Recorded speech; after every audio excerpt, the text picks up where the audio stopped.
You know, what's clear as this season goes on is no matter where you guys are, ground, sky, what's definite is that the more information that comes, Skinwalker Ranch is the strangest place on the planet. Well, I think you said it right there. Skinwalker Ranch is the strangest place on the planet. Yeah. But let's start in the ground, because the data started coming right away while you were drilling. Pete's Lidar data, it got real strange real fast. Let's talk about that. You know, the strangeness attested to by the Lidar surveys continues. It's not just a one-off. It's not just something that happens in one season of the investigation. And, you know, Pete does this for a living, Right. all over the world. Right.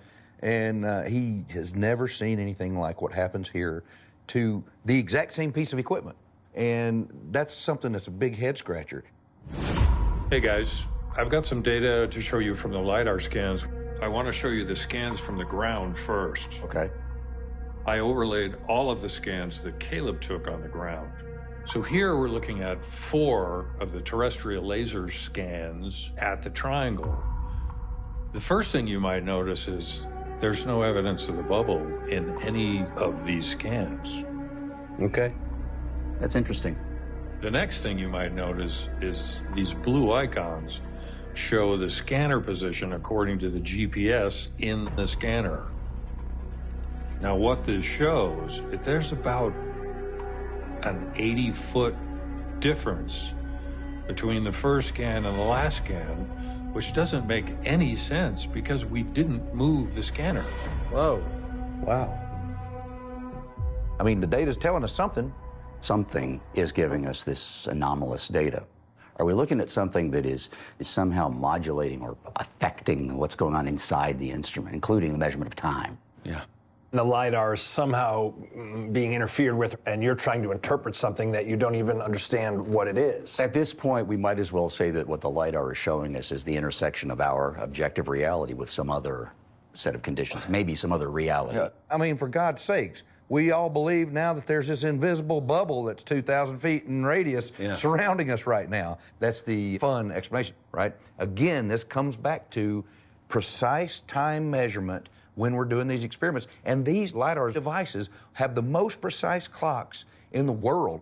Why would time be different within the bubble?